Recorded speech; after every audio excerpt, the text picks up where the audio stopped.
Hello everyone. In today's video, we are going to see one more video of English. So let's start. So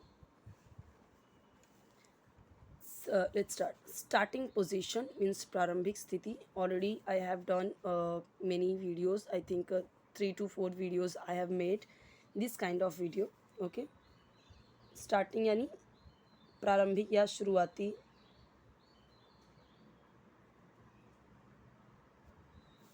position यानी स्थिति. Okay. So actually this is exercise के through किस तरीके से English आप सीख सकते हो, किस तरीके से सेंटेंसेस बोल सकते हो, वो हम इसमें देखेंगे. नॉर्मली हम ये सारी चीज़ें बोलते हैं बट हिंदी में कैसे उसे अंग्रेजी में बोलना है वो देखना है. Stand with suitable distance between your legs. Arms should be kept close to the body. Stand यानी खड़े रहें या खड़े हो. विथ सुटेबल डिस्टेंस यानी कि सुटेबल यानी कि एक अनुकूल दूरी में, एक सही दूरी में. सुटेबल जो आपके लिए बोलते हैं ना, जो आपके लिए सुटेबल हो वो करो. सही दूरी. बिटवीन यानी के बीच. योर यानी अपने. लेग्स यानी पैरों. तो अपने पैरों के बीच एक उचित दूरी. सुटेबल यानी उचित, सही. उचित भी लिख देती हूँ मैं. उचित दूरी बना के खड़े रहें. ओके. अब पैरों के बीच की दूरी में यानी कि जैसे इतना. अब अगर ज़्यादा दूर करेंगे ज़्यादा प्रॉब्लम, ज़्यादा करीब रखेंगे तो भी खड़े में प्रॉब्लम होता है. तो suitable distance means it will be suitable for you. You will be comfortable like. Okay. Arms should be kept close to the body. Arms यानी ये दोनों हाथ. एक आर्म की बात करते तो एक हाथ. दोनों हाथ बोला ना, आर्म्स. सो यानी दोनों हाथों की बात कर रहा है, यानी बाहें या हाथ.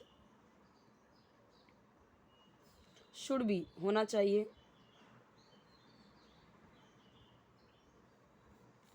केप्ट यानी होना चाहिए या रखा जाना चाहिए.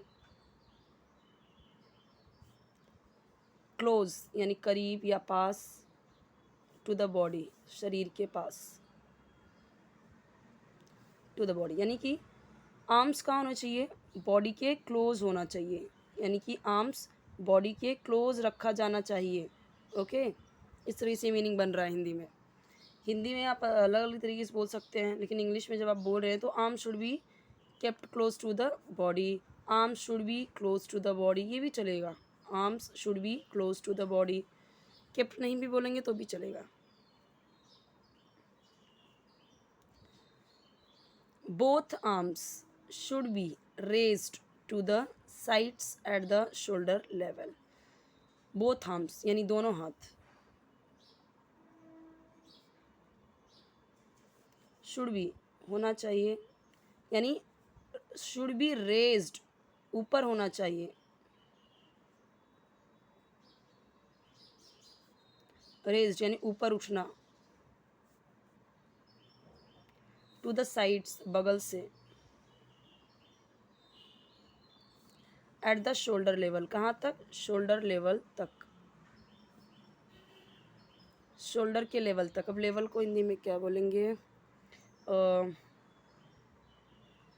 कंधे के लेवल तक. नॉर्मली हम हिंदी बोलते हैं ना, या लेवल यानी जैसे बोलते हैं ना कि इसके लेवल तक. अभी ये जो हाथ है ऐसे घुमाना है कि शोल्डर के लेवल तक आ जाए. शोल्डर के लेवल तक.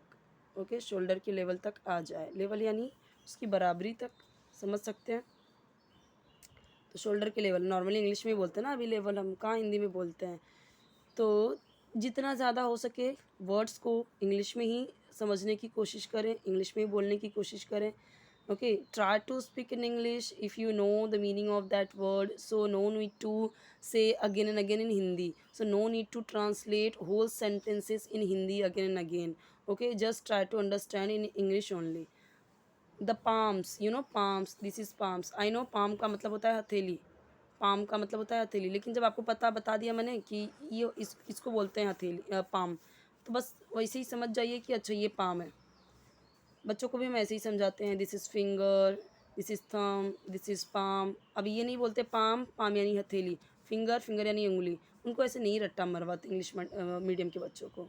द पाम्स यानी हथेलियाँ।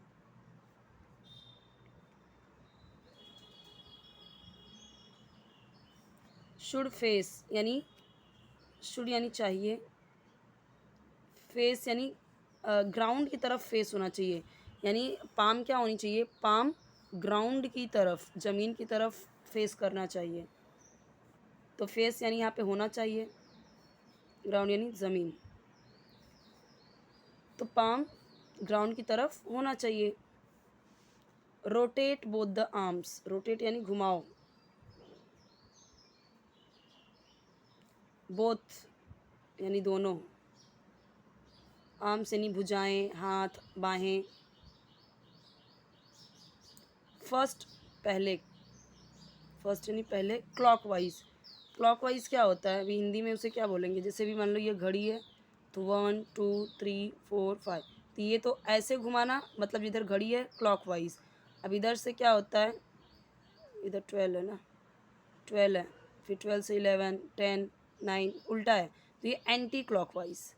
इधर से घुमाएंगे उल्टा तो एंटी क्लॉकवाइज, और घड़ी की तरफ से घुमाएंगे तो क्लॉकवाइज। तो ये क्लॉकवाइज है यानी घड़ी की तरफ से। तो वही उसने बोला है, rotate both the arms first clockwise for 5 times and then anti clockwise for 5 times, यानी पहले 5 बार कैसे क्लॉकवाइज, और फिर देन यानी फिर एंटी क्लॉकवाइज यानी ये वाला। अब हिंदी में उसे क्या बोलेंगे, घड़ी का उल्टा तरफ, इतना कौन लिखेगा, ऐसे ही समझ जाए, मैंने घड़ी की तरफ से बता दिया ना, ऐसे ही समझ जाए इंग्लिश में ही कि अच्छा ये क्लॉकवाइज है और ये एंटी क्लॉकवाइज है, फॉर 5 टाइम्स, वही सेम चीज़। ओके। अवॉइड जर्की मूवमेंट्स यानी बचें, अवॉइड यानी बचो या बचें। जर्क, जर्क का या मतलब होता है झटका, जर्की यानी झटकेदार, गतिविधियों से। मूवमेंट यानी गतिविधि, मूवमेंट यानी हाथ पैर का मूवमेंट, कुछ भी कर रहे हैं तो मूवमेंट, ये मूवमेंट ही कर रहे हैं ना, तो वही बोल रहा है कि जर्की मूवमेंट को अवॉइड करो, यानी झटका मत दो, आराम आराम से करो, ठीक है। झटका देंगे तो फिर प्रॉब्लम हो सकती है, it can be harmful for your body. So movements यानी गतिविधियाँ या गतिविधियों। So avoid jerky movements. This exercise makes the muscles of the arms more flexible. ये एक्सरसाइज यानी ये व्यायाम या यह व्यायाम, मेक्स है यानी प्रेजेंट इंडेफिनिट टेंस, बनाता है, द मसल्स यानी मांसपेशियों को,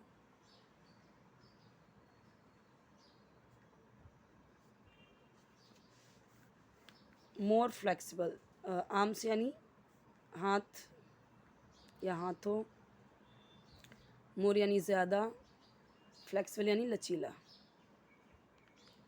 तो क्या हो जाएगा, यह व्यायाम हाथ के मसल्स को ज़्यादा फ्लेक्सिबल बनाता है। यह व्यायाम हाथ के, यहाँ पे है ना तो लिखा है ना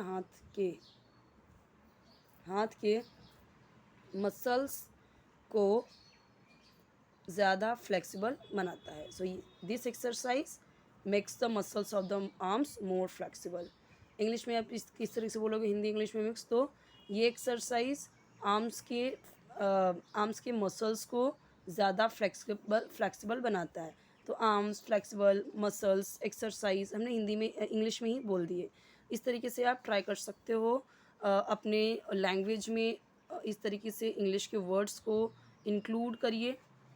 okay, so many words you should include in your language, after that you should make many more sentences in English। और ऐसा नहीं है कि सिर्फ इस तरीके से आप जितना दिया हुआ है उतना ही देख सकते हैं, you can make your own sentences, a lot sentences you can make। see like अभी यहाँ पे रोटेट बोथ रोटेट आर्म्स लिखा है ना, rotate your head first right first left, ये सारी चीज़ें जब हम डांस करते हैं या किसी को पीटी करवा रहे हैं या किसी को कुछ एक्सरसाइज करवा रहे हैं, नॉर्मली किसी बच्चे को कुछ इंस्ट्रक्शन दे रहे हैं, तो भी ये चीज़ें हम बोलते हैं। और ये सारे जो सेंटेंसेस हैं ना, कई सारी जगह पे आप यूज़ कर सकते हो, ज़रूरी नहीं है कि सिर्फ यहाँ एक्सरसाइज में ही आप ऐसे यूज़ करो। ओके, अब ये शुड बी का जो यूज़ है वो कहाँ कहाँ पे हम करते हैं, बहुत बार करते हैं ना। You should be loyal to your, you should be loyal to your like husband, you should be loyal to your wife. Okay, अब यू शुड बी ओबीडियंट, तुम्हें ओबीडियंट होना चाहिए। बहुत सारे सेंटेंसेस मैं शुड बी से बना सकती हूँ, राइट। और यहाँ पे देखिए प्रेजेंट इंडेफिनिट टेंस है, इसका तो रूल मैंने बताया ही है कि जब ही शी इट एंड सिंगुलर होता है तो हम वर्ब में एस एस ऐड करते हैं।